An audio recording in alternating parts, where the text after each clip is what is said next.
and welcome to another episode of Proactive Parenting. Remember, this is a judgment-free space to learn how to raise value-driven kids in a way that's right for your family, using the most current scientific research out there. I'm your host, Dr. Deanna Marie Mason. I'm a certified pediatric nurse practitioner, published author, and a professional who has devoted my career to studying and using child development to help parents manage childhood issues. So grab a cup of coffee or tea and settle in to learn something new about your child, because when we know better, we do better. A great thing about our kiddos getting older is that our children become exposed to many different ways of being a family. At school, they mix with children from other backgrounds, other types of families, and learn that there are many ways of being a family. This makes them tolerant, accepting, and more open, which are fabulous traits for their futures. Yet many times, our children may seek out friends who appear to be similar to them, such as children who speak the same native language, look similarly to them, or play the same sport.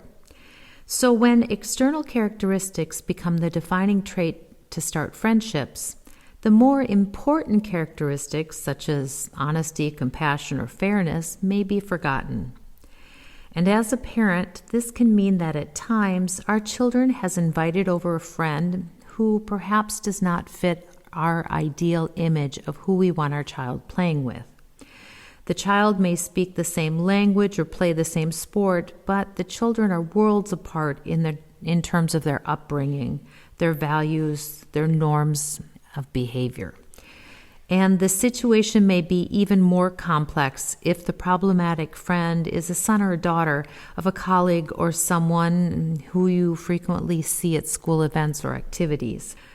I want to stop here and clarify that I'm not saying that parents should pick their children's friends, or that some reasons to be friends are better than others, such as ethnicity, religion, sexual orientation, etc., etc. What I'm trying to discuss in this episode is that some children have different behaviors than what we want to see in our own children. Specifically, I'm discussing issues related to the concepts of honesty, empathy, compassion, tolerance, respect, integrity, trustworthiness. In a nutshell, values. We generally want our children to be friends with other children who share their values so that they can see the nuances and expressions of that value and learn more deeply what it means to live a value-driven life. So when our children make friends with someone on their sports team who has a different set of values that directly influences their behaviors, such as aggression, intolerance, racism, ignorance, dishonesty, rudeness, cruelty, and I can go on and on. But in these situations, it can be hard to have these friends over when their beliefs differ so distinctly from our own family's values. So with that clarified, it's easier to understand how to carefully walk the tightrope between judging and safety. Every family is different, and there are no universal norms for how to raise a child. As a family, it is important to be accepting of the infinite variations that are present. That said, in order for children to fluidly move between the houses of friends, participate in sleepovers, attend parties, go on outings with other families, or participate in school excursions, it is useful that some basic behaviors are learned to ensure the safety and security of every child. The first is honesty. Honesty keeps children accountable for their actions, whether saying where they were for the night, where they've been, what their activities were, who they were hanging out with, or whatever else. Being honest when sharing information with parents and adults keeps kids from making costly mistakes that adults in their lives could have helped them avoid. The second is respect. Respect covers both verbal and physical domains. Children should have respect for adults, other children, property, and the laws of the communities in which they live, such as school, town, the housing complex, place of worship, etc. Having respect in all areas keeps children safe from unintended consequences such as fights, trouble with the police, or discipline problems at school. And the final one is self-control. Self-control involves noticing and applying the instructions or rules of the situation or location during decision-making to avoid impulsive decisions. Children who use self-control are able to conform to rules as necessary to maintain order, safety, and respect.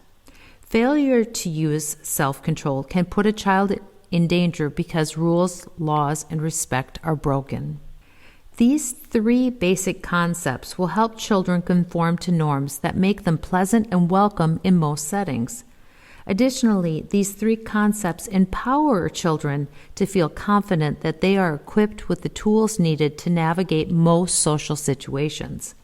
Children feel out of place and embarrassed when they find themselves outside the norms and everyone is noticing their behavior in a negative way. Teaching our children these basic concepts will assist them in moving successfully in the great variation of situations that they're likely to experience. So the question remains, what do we do when we run into kiddos who haven't learned these basic concepts? What can we do to take charge when a child is driving us nuts? And the truth is, not every child has been taught these three concepts because there are no universals. That said, it doesn't mean that you have to tolerate a child who is being dishonest, disrespectful, or who does not have self-control. Ultimately, it's the parent's responsibility to educate their child. Yet, socially, when a child is misbehaving in a way that is unsafe or dangerous to other children or adults, you have the right and obligation to step in to limit their negative behaviors affecting you and your children. When you need to do this, whether it is in your home or in the community, try following these three guidelines. First, clarify your family norms with the child because we don't know what we don't know. Perhaps the child is not aware of your expectations. State which specific behaviors are not acceptable in your house. Tell the child simply and clearly how to correct their behavior, and let the child know you expect them to conform to your wishes. This could sound like, in our home, we pick up our toys after playing. So when you finish with the Legos you are playing with, please pick them all up off the floor, put them in the plastic bucket, and put the bucket in the closet. Everyone is expected to pick up after themselves here. Second, limit harmful or disrespectful behaviors. At times, children cannot anticipate the consequences of their actions due to their development or stubbornness. When a child is engaging in activities that are actually or potentially harmful or disrespectful to other people or things, interrupt the child during the negative behavior and describe the potential consequence that may happen if they continue. Be clear that you cannot permit them to continue the behavior. An example of this could be, please stop kicking the ball into the street. When you kick the ball into the street, it's dangerous to the cars that are passing by and for the person who has to step into the street to retrieve the ball. If you do not stop, I will need to take the ball away. And the last step is to praise positive behaviors. Most children respond very well to positive feedback and praise. Catching children being good is a wonderful way to reinforce behaviors you want to see more of. When a child is fitting in, behaving well, or acting kindly, give a small shower of praise. Then, when you see the child's parent, tell the parent about the specific positive behavior in front of their child. This gives the praise staying power because it has been shared in community and increases the likelihood that the behavior will be presented again when the child is with you. This could sound like, Susie, I like how you followed my directions the first time. You're a really good listener. It's easy. Be short, specific, and include the child's name if possible.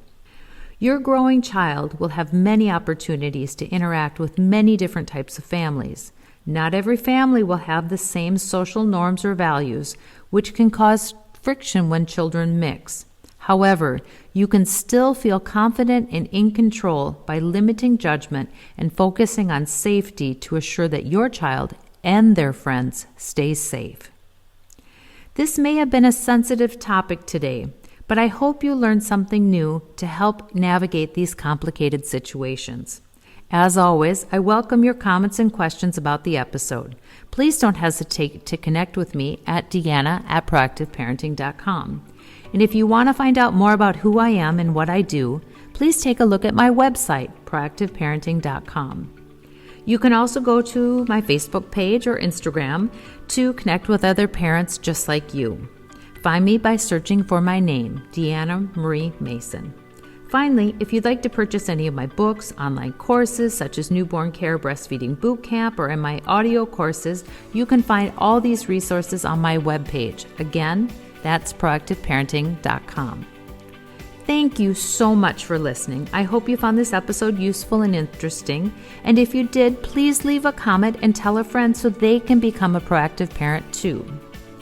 That's all from me for right now. This is Dr. Deanna Marie Mason signing off. I look forward to connecting with you again soon. But until then, take care and be well. Bye.